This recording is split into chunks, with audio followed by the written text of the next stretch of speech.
박정희가 없었더라면 우리나라가 이렇게 발전했겠나? 그래, 발전은 했지.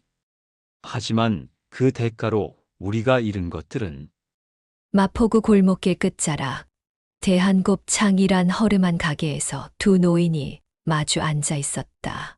한 사람은 평생을 조국 근대화의 현장에서 보냈고 다른 한 사람은 민주화 운동의 최전선에 있었다.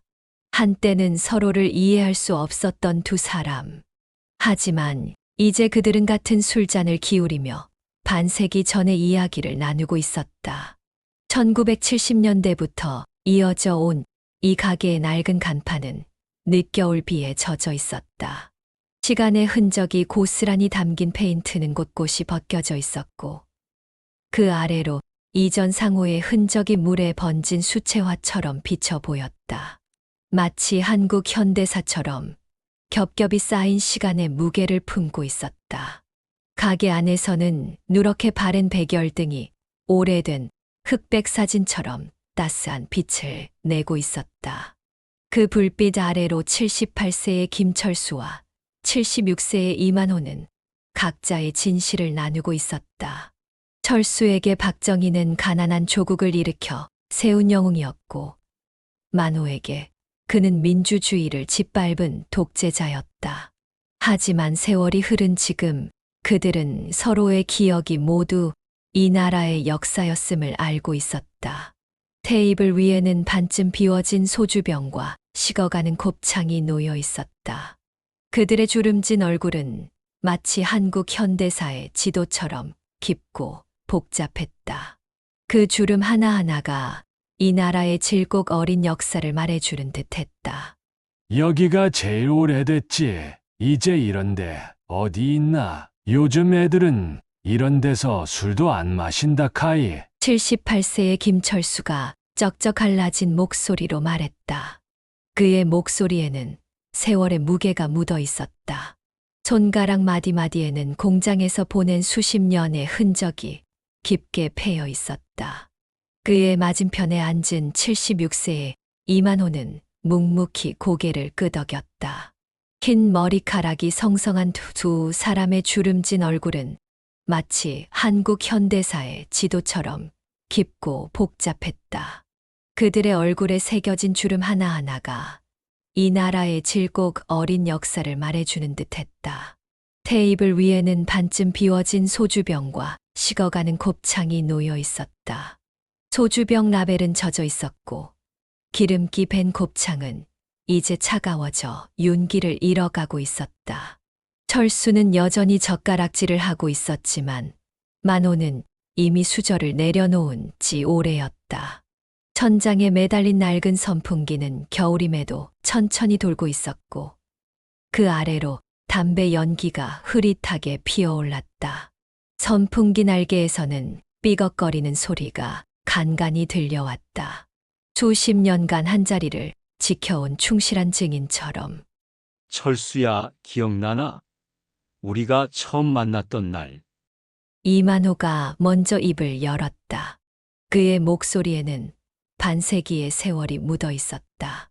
소주 한 잔을 비우고 난 뒤의 목소리는 평소보다 더 깊어져 있었다. 그때가 74년이었지. 자네가 법무팀에 새로 왔을 때 난 자네가 영 못마땅했다네. 회사에서 나보고 조심하라고 했거든. 철수가 쓴웃음을 지으며 대답했다. 그때는 서로를 얼마나 경계했던가. 진보적인 젊은 변호사와 보수적인 중견 간부. 그때는 몰랐다. 이렇게 오랫동안 서로의 인생에 얽히게 될 줄은. 그들의 기억은 천천히 과거로 되돌아가기 시작했다. 마치 오래된 필름을 거꾸로 돌리듯이. 1961년 5월 16일 새벽. 울산 현대중공업 건설 현장 가설 숙소. 새벽 공기는 차가웠다. 바다에서 불어오는 습한 바람이 판자벽 틈새로 스며들었다. 철수는 낡은 이불을 몸에 바싹 끌어당겼다. 잠을 자려 해도 좀처럼 잠이 오지 않았다. 어제 저녁부터 뭔가 심상치 않은 기운이 감돌았다.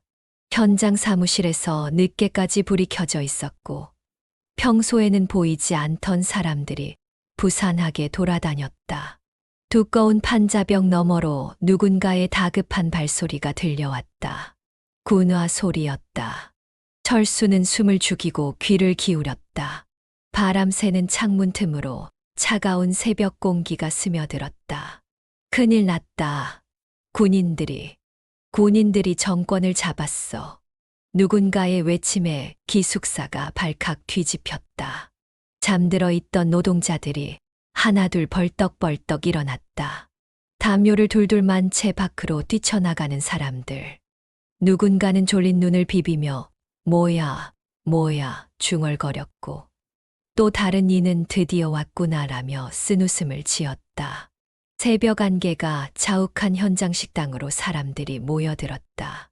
식당 아주머니 김말수는 평소보다 2시간이나 일찍 나와 된장찌개를 끓이고 있었다. 된장찌개 냄새가 안개 속으로 스며들었다. 군화 소리와 된장찌개 냄새가 뒤섞인 이상한 아침이었다.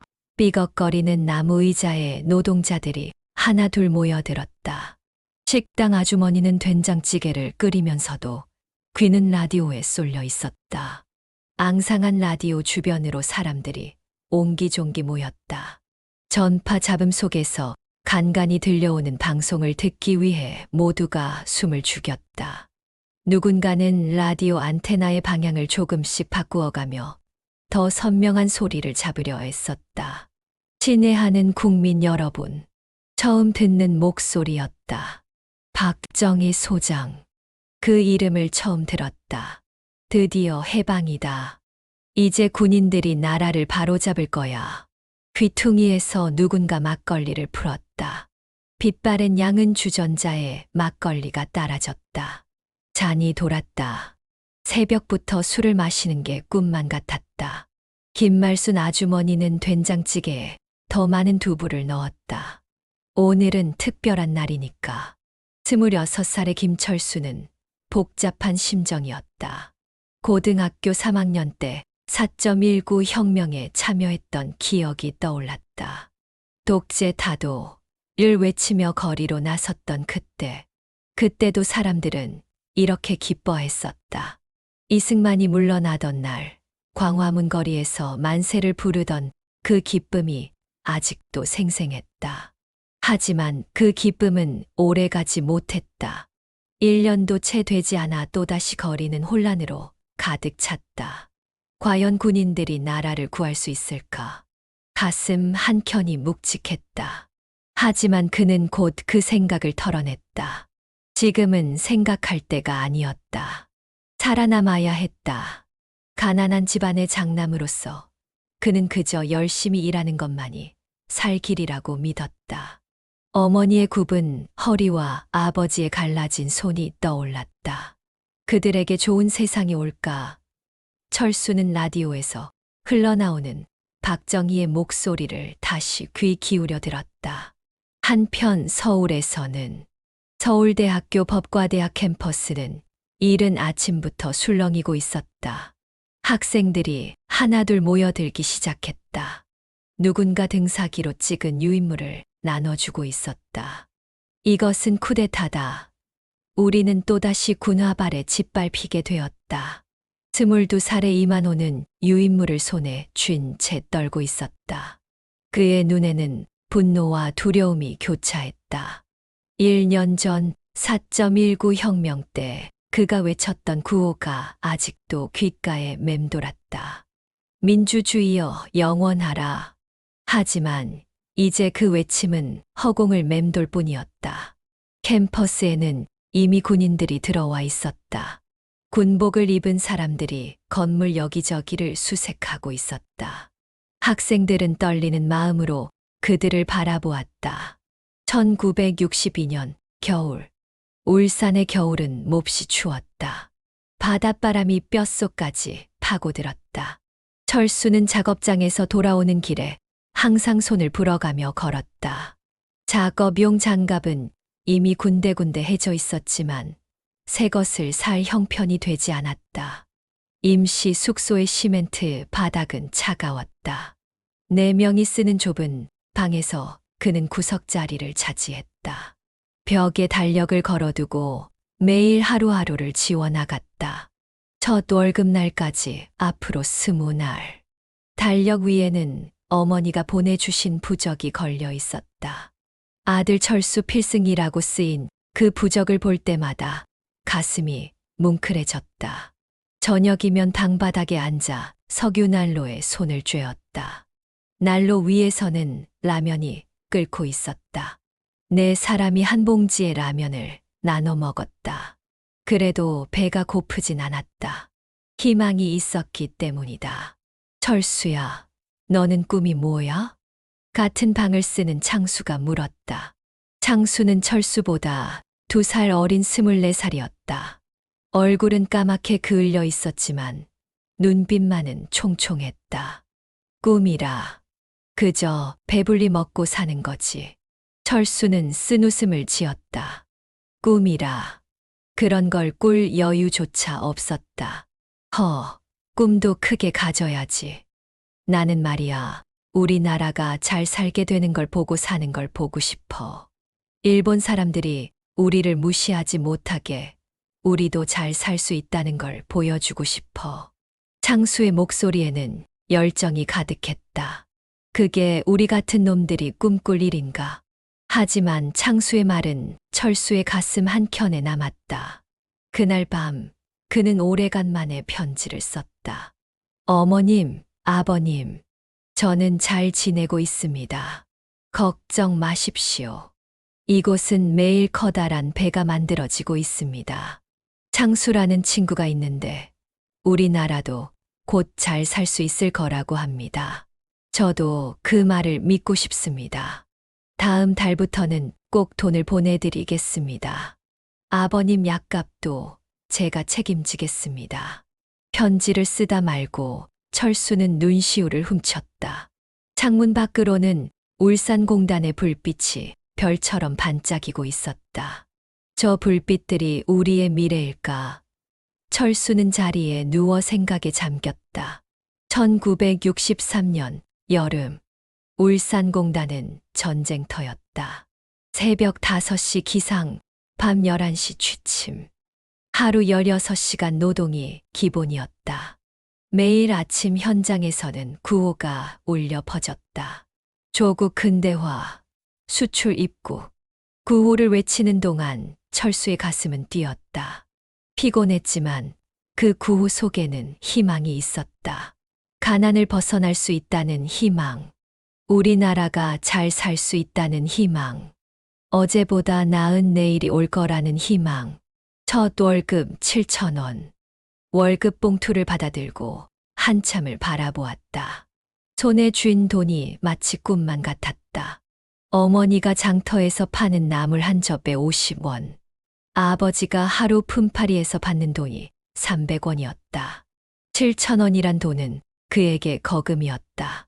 어머니, 이거 받으세요. 고향 부모님께 3,000원을 보냈다. 편지와 함께 돈을 붙이면서 철수의 손이 떨렸다. 생전 처음 보내는 돈이었다. 일주일 뒤 어머니가 울먹이며 전화하셨다. 이제 우리 아들이 효도를 하네. 수화기 너머로 들려오는 어머니의 목소리에 철수도 눈시울이 붉어졌다. 작업복은 늘 기름때가 묻어 있었다. 손바닥은 갈라지고 허리는 휘었다. 쉬는 시간이면 동료들과 함께 현장 구석에 쪼그리고 앉아 도시락을 먹었다. 반찬이라고는 김치와 달랑 계란 프라이 하나. 그래도 행복했다. 미래가 보였기 때문이다. 한편 서울에서는 박정희는 독재자다. 서울대 법대 캠퍼스에 이만호의 목소리가 울려 퍼졌다.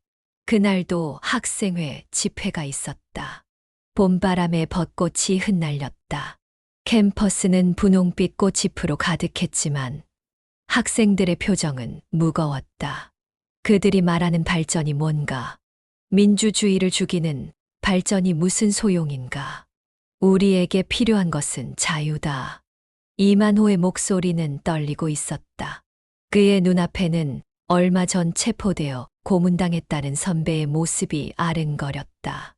멍든 얼굴로 돌아온 선배는 이제 말수가 줄었다.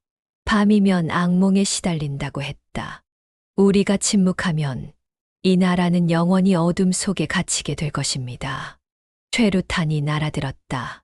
하얀 연기가 캠퍼스를 뒤덮었다. 학생들이 뿔뿔이 흩어졌다. 이만호는 처음으로 경찰서에 연행되었다. 차가운 철창 속에서 그는 생각했다. 이것이 과연 옳은 길인가? 하지만 그의 마음 속에는 이미 답이 있었다.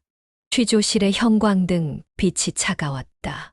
아버지가 6.25대 인민군한테 죽었다면서 형사가 비아냥거렸다. 그런 아버지를 둔 아들이 왜 빨갱이 짓을 하나? 이만호는 입술을 깨물었다. 사흘 만에 풀려났다. 집으로 돌아가는 길, 해가 저물고 있었다. 노을이 마치 피처럼 붉었다. 이만호는 걸음을 멈추고 하늘을 올려다보았다. 아버지, 저는 지금 옳은 일을 하고 있는 걸까요? 1965년 가을, 철수는 이제 반장이 되어 있었다. 월급은 1만 5천 원으로 올랐다. 작은 월세방을 구했다. 방 한 칸에 부엌이 딸린 집. 그래도 이제 자기만의 공간이 생겼다는 게 기뻤다. 어머니, 이제 제가 좀 자리를 잡은 것 같습니다. 추석에 고향에 내려갔을 때였다. 마당에 콩을 말리던 어머니가 아들의 손을 잡았다. 손이 거칠어졌다며 한숨을 쉬었다. 아들, 너무 무리하지 말어. 어머니는 아들의 거칠어진 손을 만지며 또 한숨을 쉬었다. 철수는 어머니의 손을 꼭 잡았다. 어머니의 손도 거칠었다. 평생 농사 짓고 장사하며 살아온 손이었다. 걱정 마세요. 이제 우리나라가 잘 살 수 있을 것 같아요. 현장에 가보면 매일매일 뭔가가 달라지고 있어요. 일본 사람들이 우리를 무시하던 것도 이제는 달라졌어요. 아버지는 묵묵히 막걸리를 따랐다. 내가 그렇게 믿는다면 그게 맞는 거겠지. 아버지의 목소리에는 무슨 의미가 담겨 있는 걸까? 철수는 알 수 없었다. 그해 겨울, 이만호는 군대에 징집되었다. 최전방 소초. 밤마다 들려오는 북한군의 확성기 소리. 그 속에서도 그의 생각은 멈추지 않았다. 이 총으로 나는 무엇을 지키고 있는가? 조국인가? 아니면 독재자인가? 어두운 밤, 초소에서 그는 글을 썼다. 일기장 대신 담배갑 뒷면에 썼다. 하루하루의 기록, 반독재 투쟁의 역사, 그리고 그의 믿음. 1969년 가을, 철수는 이미 현대중공업의 중견 간부가 되어 있었다. 월급은 8만 원으로 올랐다. 결혼도 했다. 32평 아파트도 장만했다. 신분 상승이란 게 이런 걸까? 가끔 거울을 보면 낯설었다. 양복을 입은 자신의 모습이 아직도 어색했다. 아버지는 평생 한복만 입으셨는데 첫 국산 선박을 만들던 날, 일본 기술자들의 비웃음 속에서도 포기하지 않았다. 되겠어? 모르겠습니다. 하지만 해내야 합니다. 밤새워 도면을 그리고 실패하고 다시 도전했다. 철수의 책상 위에는 늘 커피잔이 놓여 있었다. 커피를 마시면서 일하는 게 아직도 어색했다. 아버지는 평생 보리차만 드셨는데 마침내 성공했을 때 현장의 모든 사람들이 울었다. 우리도 할 수 있구나. 그날 밤 철수는 처음으로 자신이 무언가를 이룬 것 같은 느낌을 받았다.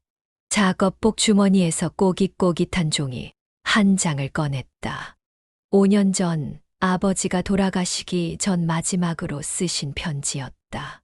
아들아, 너는 지금 내가 하는 일이 옳다고 생각하느냐? 그렇다면 그게 곧 내 길이다. 같은 해 이만호는 인권 변호사가 되어 있었다. 중앙정보부 수사관들이 매일 그의 사무실을 감시했다. 창문 너머로 검은 선글라스를 낀 사내들이 보였다. 또 학생들이 잡혀갔습니다. 이번에는 고문도 심했다고 합니다. 매일 아침 사무실에는 구속자 가족들이 줄을 섰다. 사무실 벽에는 낡은 액자 하나가 걸려 있었다. 법대 졸업식 날 은사님이 써주신 글이었다. 정의는 어둠 속에서도 빛난다. 그 글귀를 보며 이만호는 매일 아침을 시작했다. 하루하루가 전쟁이었다. 재판정에서는 판사들과 싸웠다. 거리에서는 경찰과 싸웠다. 때로는 자신의 양심과도 싸워야 했다. 1972년 10월 유신 선포. 철수는 회사 간부 식당에서 TV로 대통령의 담화를 지켜보았다. 조국의 평화 통일과 민족 중흥을 위해 회사 고위 간부들이 박수를 쳤다. 이제 더 빨리 발전할 수 있겠군. 하지만 철수의 마음 한켠이 불편했다. 대학생 아들이 걱정되었다. 아들이 데모에 참여한다는 소문을 들었다. 집에서는 아들과 말도 섞지 않았다. 저녁 식사 시간, 텔레비전 뉴스만 흘러나왔다. 아내는 그 사이에서 눈치만 살폈다. 식탁 위의 공기는 무거웠다. 아버지는 정말 이게 다 옳다고 생각하세요? 어느 날 아들이 물었다. 철수는 대답하지 못했다. 찬장 깊숙이 넣어둔 소주병을 꺼내들었다. 아들의 눈빛이 아버지를 향했다. 아버지의 눈빛은 식탁 위에 머물러 있었다. 둘 사이에 침묵이 깊어졌다. 그해 겨울 이만호의 친구 민수가 체포되었다. 한 달 뒤 돌아온 민수는 말이 없었다. 눈빛이 달라져 있었다. 밤마다 악몽에 시달렸고 결국 그해 겨울 스스로 목숨을 끊었다. 왜 이렇게 살아야 합니까? 장례식장에서 민수의 어머니가 울부짖었다. 이만호는 그저 어머니의 손을 잡아줄 수밖에 없었다. 할 말이 없었다. 장례식장을 나서는 길. 누군가가 그의 어깨를 두드렸다. 변호사님, 저희 아들도 좀 도와주세요. 또 다른 어머니였다. 또 다른 슬픔이었다. 1975년 봄, 현대중공업이 첫 국산 대형 유조선을 진수하던 날. 박정희 대통령이 직접 현장을 방문했다. 철수는 최일선에서 브리핑을 맡았다. 우리 기술로 만들었습니다. 대통령의 눈빛이 반짝였다. 그날 철수는 대통령 표창을 받았다. 가슴이 벅찼다. 집에 돌아와 상장을 보여주려는데 아들의 방이 비어 있었다. 책상 위에 쪽지 한 장. 아버지, 저는 가야 할 길이 있습니다. 경찰이 찾아온 것은 그로부터 일주일 후였다. 아들은 지하 조직에 가담했다는 혐의를 받고 있었다. 철수는 그 자리에서 주저앉았다. 같은 해 이만호는 남영동 대공분실에 연행되었다. 변호사 선생이 왜 빨갱이 짓을 하시나? 묵비권을 행사하는 동안 진행된 물고문. 숨이 막혔다. 의식이 희미해졌다. 그래도 입을 열지 않았다. 풀려난 뒤 한 달간 병원에 입원했다. 병실에서 그는 생각했다. 우리는 과연 무엇을 위해 싸우고 있는가? 창밖으로 보이는 서울 하늘은 여전히 회색빛이었다. 1979년 10월 26일 철수는 공장 야간 작업 중에 소식을 들었다. 대통령께서 서거하셨습니다. 작업장이 정적에 빠졌다. 누군가 흐느끼기 시작했다. 이어 여기저기서 울음소리가 터져 나왔다. 기계가 멈췄다. 모두가 멍하니 서 있었다. 철수의 머릿속에는 온갖 생각이 스쳐 지나갔다. 첫 월급 7,000원으로 부모님께 보냈던 돈.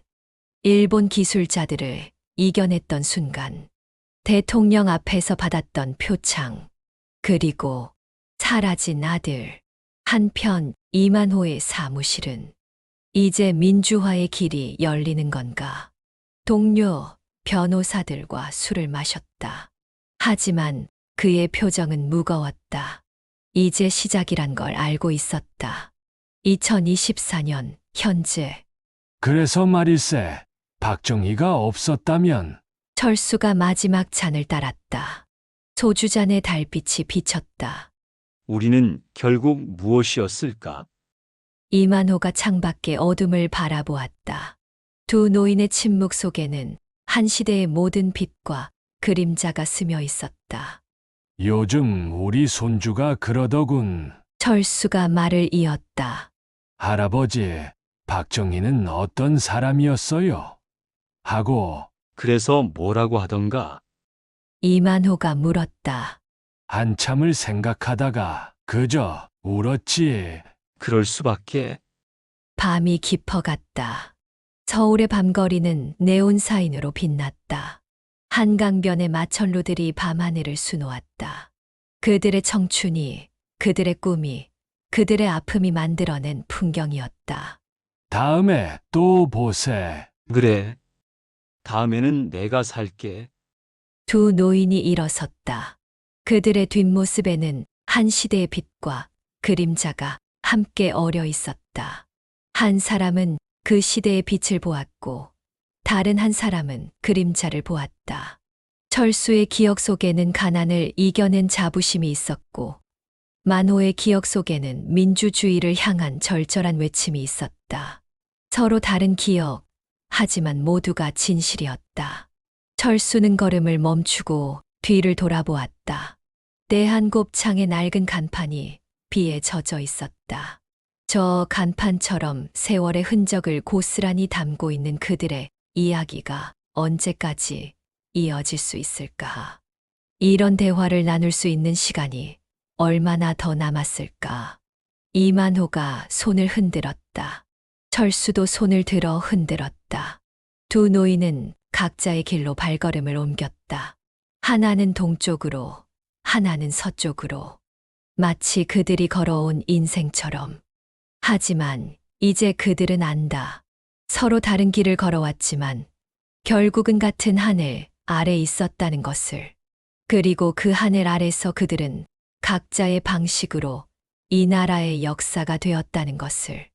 오늘도 서울 어딘가에서는 두 노인이 소주 한 잔을 기울이며 그들만의 역사를 이야기하고 있을 것이다. 어쩌면 우리는 그들의 이야기 속에서 박정희 시대의 더 깊은 진실을 발견할 수 있을지도 모른다. 산업화와 민주화, 성장과 인권, 발전과 자유. 이 모든 가치가 충돌하고 화해하는 과정이 우리의 역사였다. 철수와 만호가 걸어간 서로 다른 길이 만나는 지점에서 우리는 역사를 바라보는 새로운 눈을 얻는다. 어떤 시대도 단 하나의 색깔로 칠할 수 없듯이 우리의 현대사도 하나의 관점으로는 설명할 수 없는 것이다. 진정한 역사 이해란 어쩌면 철수의 눈물과 만호의 한숨을 동시에 품어안는 일인지도 모른다. 그들이 나눈 마지막 술자리의 빈잔에는 우리가 아직 다 읽지 못한 이야기가 남아있다. 그리고 그 이야기는 지금 우리가 서 있는 이 자리에서 미래를 향해 나아가는 길에 대한 깊은 통찰을 들려주고 있다.